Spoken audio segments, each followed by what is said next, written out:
Let's get one thing straight right out of the gate. Apple is absolutely terrified of the budget market, but they are bleeding market share to a $30 piece of plastic from Amazon, and it is driving Cupertino crazy. We have been tracking this for years, and now, thanks to some wild new supply chain leaks, we finally know why you still can't buy a cheap Apple TV. Spoiler alert, Apple's marketing team literally killed it. Yeah, you heard me right. They killed the highly anticipated Apple TV stick because they thought it would quote-unquote cheapen the brand. Honestly, I'll believe it when I see it, but holding on to the dreaded Apple tax when you're getting absolutely destroyed by Roku and Google TV is a genuinely bold strategy. Apple is currently sitting in a distant fifth place in the streaming box market share. They are fifth, lagging way behind Roku, Amazon, Google, and even Samsung's built-in Tizen OS. Behind closed doors at Cupertino. Let's talk about what is actually happening behind closed doors because we have got conflicting reports from heavy hitters like Ming-Chi Kuo and Mark Gurman, plus a deep supply chain that points to a massive pivot. If you look at the current Apple TV 4K, it is an absolute beast of a machine. The 2022 model is running an A15 Bionic. That is the exact same silicon sitting inside the iPhone 13. It is not throttle thermally under heavy loads. It is a perfect daily driver for smart home setups, and the seamless integration with a broader Apple ecosystem is completely unmatched. And this is a massive but, it starts at $129 for the base 64GB Wi-Fi model. Meanwhile, Google just dropped their new Google TV Streamer 4K down to a fraction of that cost, and you can grab a 4K Amazon Fire Stick for the price of 2 lattes. Mark Gurman over at Bloomberg recently dropped a total bombshell on this situation. He noted that Apple had a fully functional, highly affordable Apple TV stick ready to go. It was a simple dongle that would just plug right into the back of your television, totally bypassing the need for a massive aluminum or plastic box on your media console. But Apple executives nixed the project at the 11th hour. They decided it was way too downmarket. They wanted to keep the box premium. Here is where the skepticism really kicks in, though. Does keeping the hardware premium actually matter if you're losing out on millions of potential Apple TV Plus and Apple Arcade subscriptions? Content is king right now in the tech world, and Apple is essentially locking themselves out of the living room just to protect their hardware aesthetic. The A17 Pro and the Trojan Horse. But wait, Ming-Chi Kuo is stepping into the ring with a completely different angle. Kuo is heavily suggesting that a sub-$100 Apple TV is still the absolute sweet spot, and he expects the next generation to hit that exact mark. So, how do they pull that off without releasing a cheap stick? According to industry sources like DG Times and the ELEC, Apple is currently tweaking their TSMC 3nm yields. We know they have a massive surplus of older chips, but the rumor mill is spinning up the crazy idea that the next Apple TV, if Ming-Chi Kuo's recent supply chain checks are accurate, Apple is also aggressively developing their own custom Wi-Fi and Bluetooth combo chip.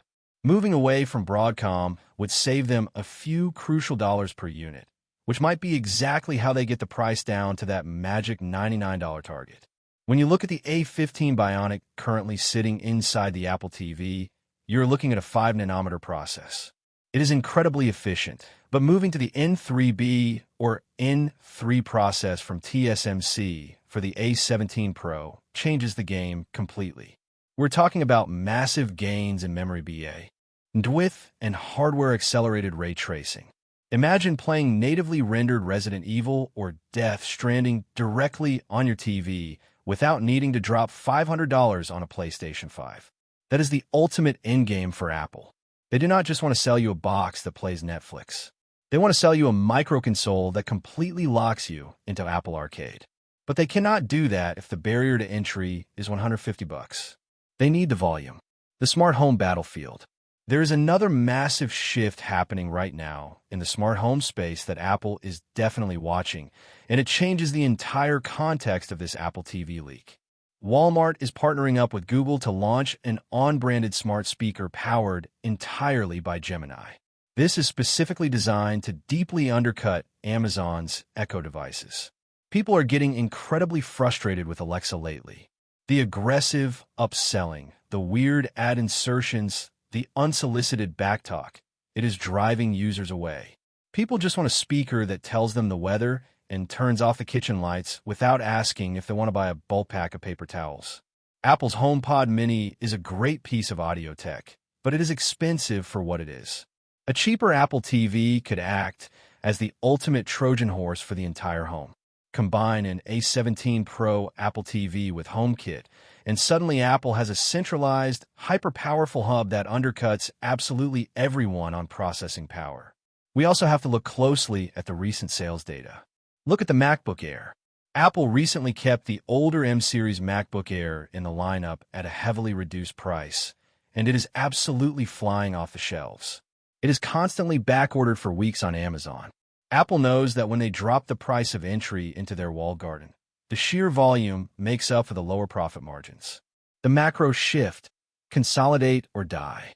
Shrimp Apple Pro and Ross Young have both strongly hinted at display tech changes coming to Apple's broader home lineup, including a highly rumored smart display hub. If Apple is building a unified operating system for the home, the Apple TV box is the brain of that entire operation. But the competition is not waiting around for Apple to figure out their pricing strategy. The market is moving at lightning speed. Just look at the broader industry.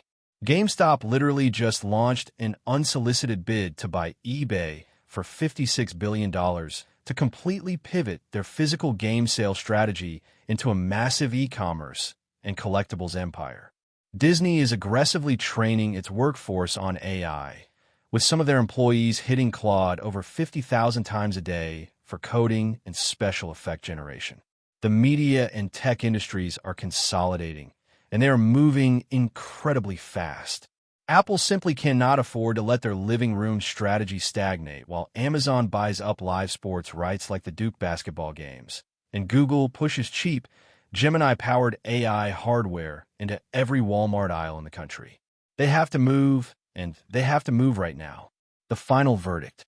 So, where does this leave us as consumers? The 2022 Apple TV 4K is fantastic, but do not buy it right now unless you absolutely need it. My best opinion on this product is that it remains the most premium streaming experience on the market, but the value proposition is about to drastically shift. The rumors strongly point to an imminent refresh. Whether it ends up packing the A16 Bionic or the A17 Pro, whether they manage to hit that magical $99 price point Qua is predicting, or whether they just give us a standard Wi-Fi 7 bump, new hardware is completely inevitable. I strongly suspect we're going to see a redesigned thermal profile, potentially dropping the internal fan entirely thanks to the insane efficiency of the newer TSMC nodes. This would drastically reduce their manufacturing costs. They might not give us the cheap TV stick we all wanted, but a sub-$100 premium box would instantly disrupt the market and put Roku and Amazon on high alert. I will be watching the supply chain like a hawk for any more movement on this. Let me ask you this, though. Would you actually buy an Apple TV if it dropped to $99? Are you perfectly happy letting your TV's incredibly slow native interface handle all your streaming? Or are you ready for a massive upgrade? Let me know down in the comments, because I am genuinely curious how many of you are holding out for an update. If you lick